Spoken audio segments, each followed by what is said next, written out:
Hello students, कैसे हो सभी लोग। आज हम इस वीडियो में हमारा इंग्लिश का चैप्टर 1.1 करेंगे, जिसका नाम है पास्ट, प्रेजेंट, फ्यूचर। इसके मैं आपको क्वेश्चन आंसर कराऊंगा, इसके लिए आप वीडियो आखिरी तक ज़रूर देखना। तो देखो, इसमें फर्स्ट क्या है आपको, मीनिंग्स में आपको क्या दिया गया, ऑटम। मतलब क्या होता है, the season which follows summer when leaves fall from the trees. मतलब कि ऐसा सीज़न जो समर के बाद आता है और उसमें क्या होता है, जो पेड़ की पत्तियाँ रहती है वो गिर जाती है, इसको हम पतझड़ का मौसम बोलते हैं। अभी देखो, सेकंड में आपको क्या दिया गया है, माइल्ड, मतलब कि नॉट सीवियर और नॉट वेरी हार्श। ठीक है। थर्ड क्या है, मॉर्नफुली, मतलब विथ सैड फीलिंग्स, मतलब कि जिसके जो सैड जो फील कर रहा हो, जिसको कुछ सैड लग रहा हो, उदास हो। ठीक है। फोर्थ क्या है, स्प्रे, मतलब कि अ फ्लावरिंग ब्रांच, मतलब कि पेड़ की ऐसी एक ब्रांच जिस पर फ्लावर्स रहे, फूल रहे। ठीक है। अब आगे क्या है, अभी देखो फिफ्थ में क्या है, माउंट, मतलब क्या है, to ascend, get ready for take off, मतलब कि उड़ने के लिए तैयार होना। ठीक है। सिक्स क्या है, ग्लोरियस, मतलब कि मार्वेलस, मतलब जो बहुत ज़्यादा अच्छा हो, आप बोल सकते हो। डेजलिंग, मतलब क्या है, एक्सट्रीमली ब्राइट, मतलब बहुत ही ज़्यादा ब्राइट, चमकदार। एट क्या है, स्ट्रेचिंग, मतलब कि टू बी मेड लॉन्गर, मतलब कि बड़ा बनाया जाना, बड़ा होना, आप बोल सकते हो। अब नाइन्थ में क्या है, लास्ट, इन्फिनिटी, मतलब कि एंडलेसनेस, मतलब कि जिसका कोई अंत ना हो। ठीक है। अब चलते हैं क्वेश्चन नंबर 2 पर। देखो क्वेश्चन नंबर 2 में क्या है, आंसर द फॉलोइंग क्वेश्चंस। इसमें फर्स्ट क्या है, what is the central idea of the poem. क्या बोल रहे हैं, ये पोएम का सेंट्रल आइडिया क्या था। ठीक है। देखो, अगर ये पोएम आपको नहीं समझिए ना, तो इसका एक्सप्लेनेशन भी मैंने दिया है, बहुत अच्छे से समझाया। आप जाकर हमारे प्लेलिस्ट से देख सकते हो ये पोएम। ओके। तो देखो यहाँ पे क्या लिखा है answer, the central idea of the poem is child's definition of different periods of time which is presented in the form of dialogues between the poetess and the child. क्या बोल रहे हैं यहाँ पर, कि जो सेंट्रल आइडिया है इस पोएम का वो ये है कि जो एक बच्ची का टाइम को लेके जो उसका जो विचार रहता है, उसको पोएट और बच्ची के बीच में एक डायलॉग के ज़रिए हमें बताया गया है कि वो फ्यूचर के बारे में क्या, वो पास्ट मतलब कि बीते हुए समय के बारे में क्या सोचती है, प्रेजेंट मतलब वर्तमान समय के बारे में क्या सोचती है, और फ्यूचर मतलब आने वाला जो समय, भविष्य, उसके बारे में क्या सोचती है। तो वो यहाँ पे बताया गया है। क्लियर। सेकंड क्या, what does the past stand for according to the child. क्या बोल रहे हैं कि जो पास्ट है, जो बीता हुआ समय है, वो एक ये चाइल्ड के हिसाब से, बच्ची के हिसाब से क्या है। तो आंसर क्या है, according to the child the past was a pleasant time but they are moments which can not be revisited as they would never return back. क्या बोल रहे हैं कि वो बच्ची के हिसाब से जो पास्ट है वो एक बहुत ही अच्छा समय था, लेकिन वो एक ऐसा मोमेंट है जिसे हम वापस जाकर नहीं विजिट कर सकते, वापस उसमें नहीं जा सकते हैं, क्योंकि वो कभी वापस नहीं आएंगे। ठीक है। अब आगे क्या है, देखो थर्ड में आपको यहाँ पर बोले, how does the child define the present time. क्या बोले, जो बच्ची है वो प्रेजेंट टाइम को, मतलब कि वर्तमान समय को कैसे डिफाइन कर रही है। तो आंसर क्या है, for the child the present is a time where he she prepares for the future which is unknown but also exciting, so it is the time to gather strength. क्या बोले, बच्ची के हिसाब से जो प्रेजेंट का टाइम है वो एक ऐसा टाइम है जिसमें हम फ्यूचर के लिए, अपने भविष्य के लिए तैयार होते हैं। तो इसके लिए वो एक एक्साइटिंग टाइम है जिसमें हम अपनी स्ट्रेंथ, अपनी ताकत जमा करते हैं। फॉर एग्जाम्पल मैं आपको बताता हूँ, अभी आप पढ़ाई कर रहे हो, आप एकदम मन लगाकर अच्छे से पढ़ाई करोगे तो आप अपने फ्यूचर के लिए तैयार हो रहे हो, फ्यूचर के लिए ताकत जमा कर रहे हो, तब आप अपने फ्यूचर में ऊंची उड़ान भरोगे। ठीक है। तो यहाँ पे ये आइडिया था बच्ची का फ्यूचर को प्रेजेंट को लेके। ओके। फोर्थ क्या है, how is the present moment viewed with optimism by the child. क्या बोल रहे हैं कि जो प्रेजेंट मोमेंट है, मतलब कि जो वर्तमान काल है, वो बच्ची किस तरीके से उसे देखती थी अपने हिसाब से, अपने व्यू से। तो आंसर क्या है, the child compares the present time to a green and flowery branch on which a bird is all set to take off and explore the unlimited possibilities which awaits it. क्या बोल रहे हैं कि जो बच्ची है वो प्रेजेंट टाइम को एक पेड़ के हरे भरे जो डाल रहती है, उस पर बैठी हुई एक चिड़िया जो उड़ने के लिए तैयार है, एक छोटी सी चिड़िया जो उड़ने के लिए तैयार है और दुनिया को देखेगी, दुनिया में क्या क्या चीज़ें हैं, तो उससे उसने कंपेयर किया है। ओके। अब आगे का, this tells us that the present is something which is viewed with optimism by the child as believes that once we gather strength nothing is impossible. क्या बोल रहे हैं, इससे ये बच्ची जो है प्रेजेंट टाइम को इस तरीके से देखती है कि अगर हम किसी चीज़ में बिलीव करें, विश्वास करें, और हम अपने अंदर ताकत जमा करें और उसको हम पाने की कोशिश करें, वो काम करने की कोशिश करें, तो कोई भी चीज़ इम्पॉसिबल नहीं है, हर चीज़ हम कर सकते हैं। ओके। चलते हैं अभी आगे, फिफ्थ में देखते हैं क्या दिया गया है। फिफ्थ में आपको है what is the theme of the poem, क्या बोले इस पोएम की थीम क्या है, तो आंसर क्या है the theme of the poem is about time and the child's definition about the different period of time, क्या बोले कि जो थीम है इस पोएम का है वह है वो एक समय के बारे में है, समय के बारे में, और एक बच्ची जो है वो समय के बारे में क्या सोचती है इसके ऊपर बना है, पास्ट के बारे में क्या सोचती है, प्रेजेंट के बारे में, फ्यूचर के बारे में, तो इसके ऊपर ये पोएम है। सिक्स क्या है how is this poem presented, क्या बोले ये पोएम को किस तरीके से प्रेजेंट किया गया है, दिखाया गया है, तो आंसर क्या है this poem is presented as a dialogue between the poetess and a happy child, क्या बोल रहे हैं जो पोएम है इसको एक डायलॉग की तरह दिखाया गया है पोएटेस और बच्ची के बीच में, ठीक है। अब आगे क्या देखो सेवेंथ में what is the one characteristic of the past which is emphasized in the poem, क्या बोले कि एक कैरेक्टरिस्टिक पास्ट का कौन सा है जो हमें पोएम में बताया गया है, तो आप आंसर में क्या लिखोगे one characteristic of the past which is emphasized in the poem is that we can never go back to it, क्या बोले कि एक ऐसा कैरेक्टरिस्टिक पास्ट का जो इस पोएम में बताया गया वो है ये कि हम पास्ट में हम बीते हुए समय में कभी भी वापस नहीं जा सकते हैं, ओके।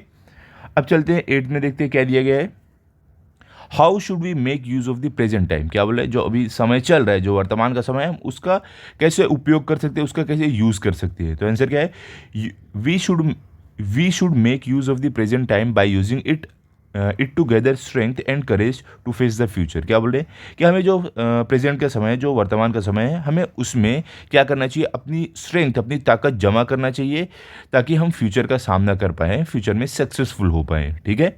अब आगे क्या है देखो आपको थर्ड क्वेश्चन नंबर थर्ड यहाँ पे क्या बोल रहे हैं link the items in the three columns, हमें ये ए बी सी तीनों को लिंक करना है, तो देखो यहाँ पे लिंक करके दिखाया गया है। तो पहला क्या है द पास्ट, पास्ट में क्या आपका आंसर रहेगा बी में a soft and mild autumn evening, ये हमने पोएम से देखकर लिखा है। फिर सी में आप क्या लिखोगे अ pleasant time which has ended, okay ये पास्ट के कुछ क्या है जो बच्ची ने बताया क्या है उसके हिसाब से पास्ट क्या है और पास्ट का उसने डेफिनेशन बताया, ठीक है। फिर क्या द प्रेजेंट आर मतलब वर्तमान समय, इसके बच्ची ने कैसे बताया था a green and flowery spray where young bird sits, और उसने उसको डिफाइन कैसे किया कि प्रेजेंट टाइम होता क्या है a time full of life in which you gather strength, okay. अब क्या लास्ट द फ्यूचर, फ्यूचर में क्या आप बी में क्या लिखोगे the sea beneath a cloudless sun, और सी में क्या आपका आएगा an exciting thrilling time which has no end, clear. अब चलते क्वेश्चन नंबर फोर में, क्वेश्चन नंबर फोर में क्या है आपको find the meaning of the following words, क्या है थ्री, और फिर मॉर्नफुली स्प्रे माइटी, ये सब हमने पोएम की एक्सप्लेनेशन के टाइम मैंने आपको सबका मीनिंग बताया था। चलो अभी हम यहाँ भी देख लेते हैं। दी मतलब क्या होता है यू, पुराने इंग्लिश में पहले के इंग्लिश में यू को दी भी बोलते थे, ठीक है। सेकंड क्या मॉर्नफुली मतलब कि सैडली उदास आप बोल सकते हो। स्प्रे मतलब कि अ स्टेम और a small branch of tree और प्लांट बियरिंग फ्लावर्स मतलब कि एक आप बोल सकते हो टहनी या तो पेड़ की डाल जिस पर क्या फ्लावर्स आ रहे हो, ओके। फोर्थ क्या माइटी मतलब कि पोजेसिंग ग्रेट पावर और स्ट्रेंथ वेरी पावरफुल मतलब कि बहुत ही ज़्यादा ताकतवर, ठीक है। अब चलते हैं फिफ्थ में, क्या बोले write the adjective that are used to describe the following evening spray sea, तो आंसर में क्या है इवनिंग का क्या है सॉफ्ट एंड माइल्ड, ठीक है। स्प्रे मतलब कि जो पेड़ की जो डाल है उसको कैसे डिफाइन किया गया है ग्रीन एंड फ्लावरी मतलब हरी भरी और फ्लावर से भरी हुई। सी समुद्र को कैसे डिफाइन किया गया माइटी ग्लोरियस डेजलिंग बहुत बड़ा बहुत ही ज़्यादा डेजलिंग मतलब कि बहुत ज़्यादा मार्वेलस आप बोल सकते हो, ओके। तो इस तरीके से सी को डिफाइन किया गया है। अब क्वेश्चन नंबर सिक्स में क्या है तो आपको देखो right one line about each of the following with the help of the poem, तो इसमें देखो पहला आपको क्या है wind in the autumn evening, तो आंसर क्या लिखोगे आप the wind in the autumn evening size sadly मतलब कि ऑटम के समय में मतलब पतझड़ के मौसम में जो शाम को हवा चलती है ऐसा लगता है एकदम उदासी से चल रही है, तो ये हमने पोएम से ढूंढ के लिखा है। अब देखो सेकंड में आपको क्या है young bird on the spray मतलब कि छोटी चिड़िया टहनी के ऊपर डाल के ऊपर, तो इसके बारे में आप क्या लिखोगे the young bird sits on the flowery plant gathering strength to get up and fly away मतलब कि जो छोटी चिड़िया है वो जो पेड़ की ऐसी टहनी जिस पे फ्लावर्स आ रहे हैं उस पर बैठी थी और अपने अंदर ताकत जमा कर रही थी ताकि वो उड़ान भर सके। द सी समुद्र के बारे में हम क्या लिखेंगे the mighty glorious and dazzling sea stretches on without an end, क्या बोल रहे हैं कि जो एक बड़ा बहुत ही मार्वलस जो सी है समुद्र है वो एकदम फैला हुआ है हर तरफ, उसका कोई भी अंत नहीं है बिना कोई अंत के, ओके। अब देखते हैं आगे सेवेंथ में आपको क्या दिया गया है क्वेश्चन नंबर 7 क्या है आपको, there are 3 metaphors in the poem, can you find them. तो देखो क्या बोले, ये पोएम में 3 मेटाफर्स है, वो हमें ढूंढना है। देखो मेटाफर होता क्या है, मेटाफर में हम क्या, एक फिगर ऑफ स्पीच है जिसमें हम कंपैरिजन करते हैं, ठीक है, जबकि वो असली में पॉसिबल नहीं है, लेकिन हम कंपैरिजन करते हैं दो चीज़ों का।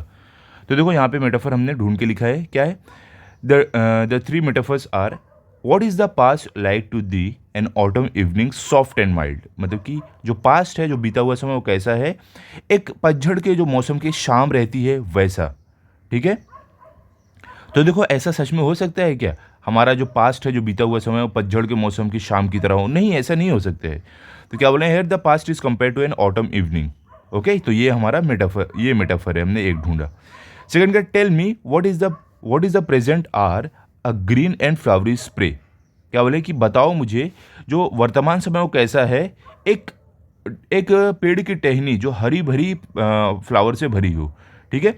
तो देखो यहाँ पर क्या बोले, here the present is compared to a green and flowery spray, मतलब कि हमारा जो वर्तमान समय है उसको एक ग्रीन हरी भरी पेड़ की टहनी के साथ कंपेयर किया गया है। क्या असली में हमारा वर्तमान समय एक पेड़ की टहनी की तरह होता है, पेड़ की डाल की तरह नहीं। तो ये मेटाफर है, हमने कंपेयर किया है। ओके, अब आगे क्या है थर्ड में, and what is the future happy one a sea beneath a cloudless sun. क्या बोले, और हमारा जो फ्यूचर है वो क्या खुशियों से भरा हुआ है, एक समुद्र जो क्लाउडलेस सन के नीचे हो, सूरज के नीचे हो। Here the future is compare to a sea beneath a cloudless sun. क्या बोले, यहाँ पे हमारा फ्यूचर एक समुद्र जो सूरज के नीचे हो उससे कंपेयर किया गया है, ठीक है। तो देखो ऐसा पॉसिबल है क्या, हमारा जो फ्यूचर है, हमारा जो आने वाला समय एक समुद्र के जैसा हो, जो बिना बादलों के सूरज के नीचे हो, नहीं पॉसिबल है। तो ये कंपैरिजन क्या है, इसको हम मेटाफर बोलते हैं।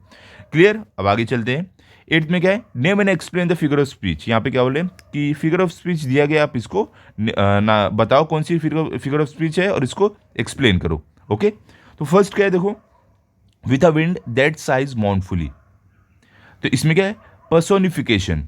क्या बोले, wind is given human qualities. क्या बोले, पर्सोनिफिकेशन। देखो पर्सोनिफिकेशन क्या होता है, जब कोई चीज़ को हम ह्यूमन क्वालिटी देते हैं, इंसान की क्वालिटी। तो देखो यहाँ पे विंड को बोला गया है कि विंड ऐसे चलिए जैसे वो उदास हो। तो उदास विंड तो नहीं हो सकती है, इंसान हो सकता है उदास, जानवर हो सकता है, मतलब एक लिविंग थिंग जो है उसकी क्वालिटी दिया है, वो उदास हो सकता है। तो क्या है, wind is given human qualities, इसके लिए पर्सोनिफिकेशन। सेकेंड क्या, what the past is like to thee. क्या बोले, जो हमारा पास्ट है वो कैसा था, ठीक है। अब an autumn evening soft and mild, हमारा पास्ट कैसा था, एक पतझड़ के मौसम की शाम की तरह एकदम सॉफ्ट एंड माइल्ड, ठीक है। तो यहाँ पे क्या बोले, सिमिली, ये क्या फिगर ऑफ स्पीच सिमिली है, क्या है, direct comparison of past with an autumn evening. क्या बोले, हमारे पास्ट को डायरेक्टली ऑटम इवनिंग के साथ कंपेयर किया गया है। तो जहाँ पे डायरेक्ट कंपैरिजन ऐसा हो तो उसको हम सिमिली बोलते हैं। ओके, तो देखो यहाँ पर हमारी ये पोएम कंप्लीट हो गई है। इसके जितने क्वेश्चन आंसर थे मैंने सारे आपको दे दिया। आप इसको अच्छे से पढ़ लो और लर्न कर लो, ताकि अगर आपका टेस्ट हो तो आपके फुल मार्क्स आए। मिलते हैं अगले वीडियो में। अगर आपको ये वीडियो अच्छा लगा हो तो आप इस वीडियो को लाइक करो, अपने सभी दोस्तों के साथ शेयर करो, चैनल को सब्सक्राइब करो। Thank you.